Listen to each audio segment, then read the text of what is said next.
Hey guys, it's Steph here. I took a much needed 2-week break, not because I wanted to, but life's been so busy. My husband and I have taken over a landscape business. There's a lot of new projects we're starting. I'm excited to highlight some of that on YouTube from start to finish. There's just so much we're learning. So I'm in my yard today.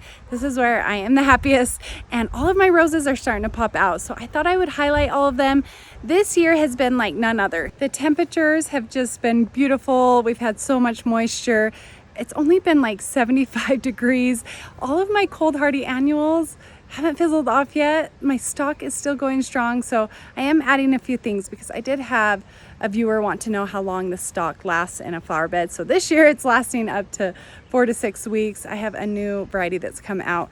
So on top of the roses, I am gonna highlight a few of my cold hardy annuals. Normally they have just totally died off by now, so it's been incredible. I've even had some ranunculus pop out, a few more, and that's been going for like 6 weeks. Most of them have fizzled off, but let's walk around. And I cannot pick a favorite rose because all of them are gorgeous, but they just take off and grow so quickly. A lot of these roses I planted 1 year ago, and a few of them are a couple of years old. So excited to show you all of my roses. This one is the Olivia Austin.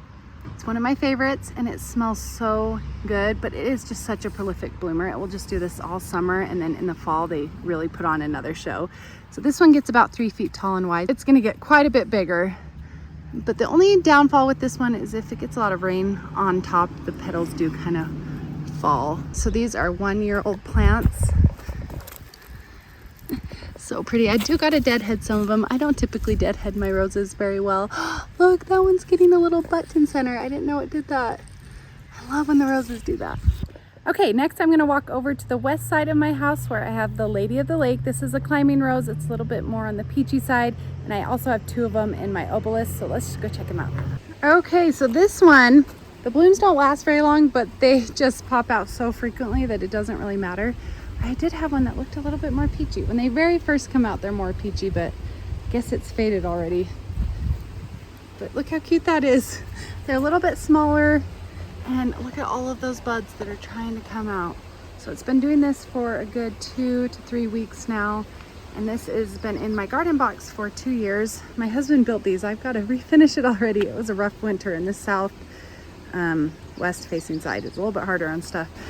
But this is gonna get about 10 feet tall and up to 10 feet wide. Look at all of those. It can take the north side. So this is the west side. So it gets about 3 to 4 hours of that intense afternoon heat. But if you do have a shadier area, this is a good one to plant. So I have this nice trellis here. I just want to show you what I did. Where are my little strands? So I got some of this wire that is made for vines and plants on Amazon. And I just kind of tied them around the trellis. So I'm gonna have to keep training it. I love the way that it's coming over here. And then my hydrangeas are doing so incredible this year. This one gets the most sun. You can see it kind of goes a little bit shorter. So you can see it, but this one usually catches up by the end. And then here is one that gets hardly any sun. This is another Lady of the Lake, but this is newly planted. And look at all of those buds it's getting still. Even though it gets hardly any sunlight, I would only say 1 to 2 hours of that intense afternoon heat. Wasn't quite sure what to expect, but I know it's not gonna get as many blooms as that one over there. Hey, look at this one. This is the Outlast rose. I know this is a really popular rose amongst gardeners, and there's a reason. Look at, so it starts out this nice dark orangey peachy color, and then it fades to a softer orange and a little bit more on the creamy side. And it just changes so much from the beginning to the end. Hey, I have some sweet alyssum starts from last year. I didn't think I got any. A few of them overwintered, but it actually looks quite gorgeous with the roses. These ones get about 2.5 to 3 feet tall and wide. But isn't that iris such a beautiful backdrop? We still got to move those sandbags. We were really worried about flooding, and I haven't gotten to them yet. I think I'm going to do that tomorrow. If you're wondering, some good combinations with roses are geraniums. This Bill Wallace geranium I just planted this year. It is such a unique, cute little dainty variety, and it will bloom all summer long. Make sure you cut it back when it's done with its first flush, and then add a little compost if you like. You don't have to, and it will keep blooming. And then look at these Japanese iris.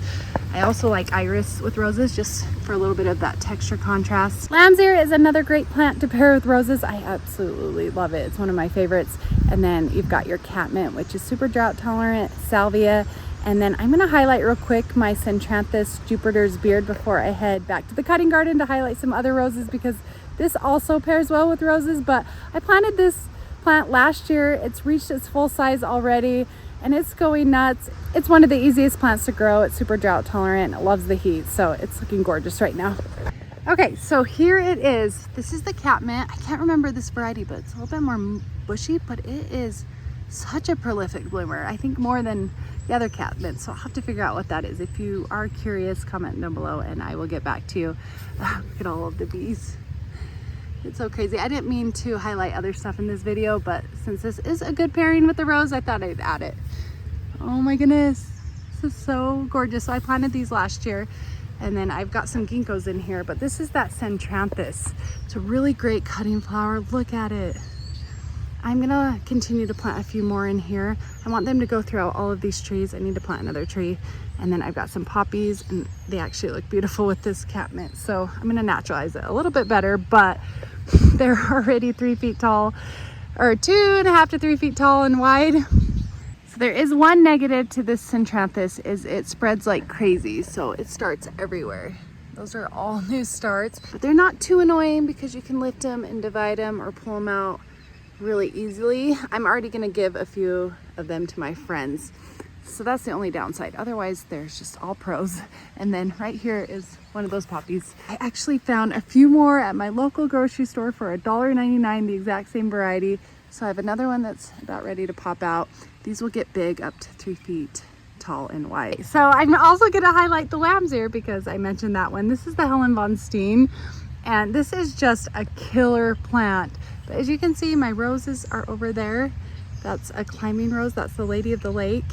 And then look at my black lace elderberries right now. Okay, it's kind of turning into a garden tour, I'm sorry, but everything is just looking so great right now. Look at this. This is the black lace elderberry. Last year it didn't really put on flowers, but everything is just so incredibly happy. They're all drought tolerant. They can take the heat, they can take drier weather.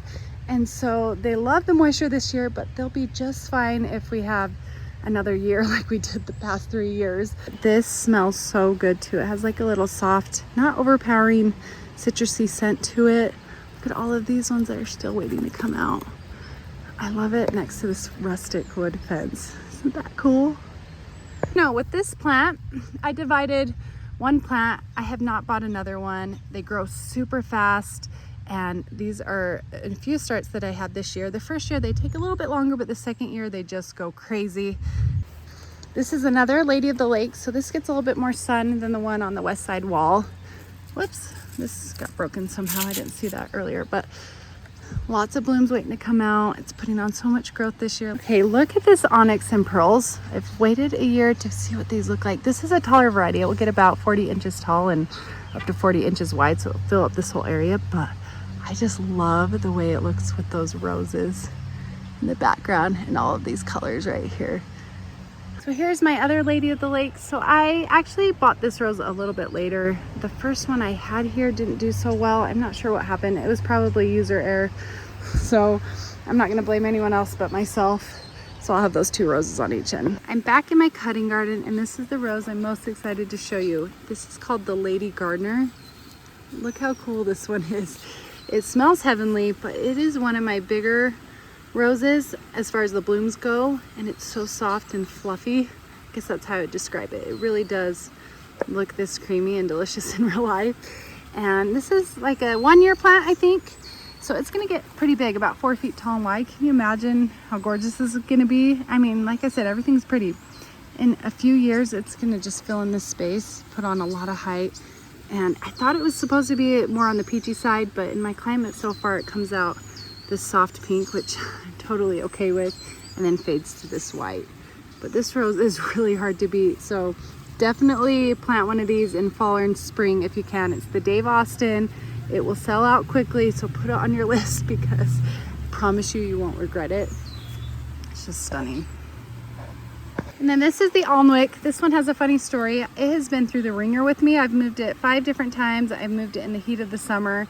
It was unfazed, and it's a little bit darker pink as you can see, but this blooms like crazy, and it's a little bit more narrow, so it gets a little bit taller than it does wide, stands up a little bit, so it's perfect for the cutting garden. And there's just a million of them coming out. This definitely has your classic rose smell. It's not quite as strong as this Lady Gardner, but this has definitely been one of my tougher roses. Last one is the Emily Bronte.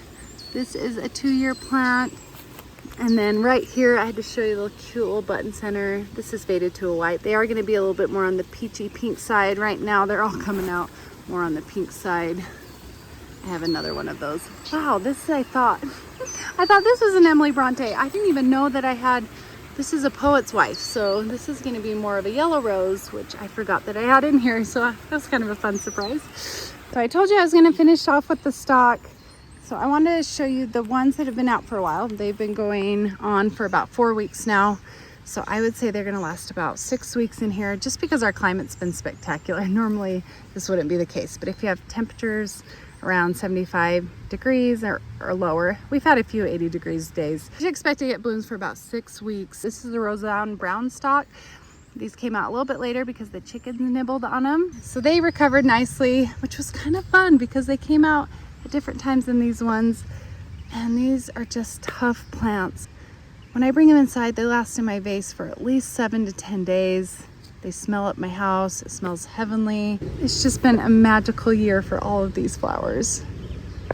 I hope you guys like the tour of all of these roses and kind of know what to expect with first or second year bare root roses. So most of my roses will be Dave Austin roses. That At Last rose was a proven winners, which is absolutely gorgeous. Turns out plants really love cooler temperatures and a lot of moisture. Thanks so much for supporting my channel, and I will see you in my next video. We'll talk to you later. Bye.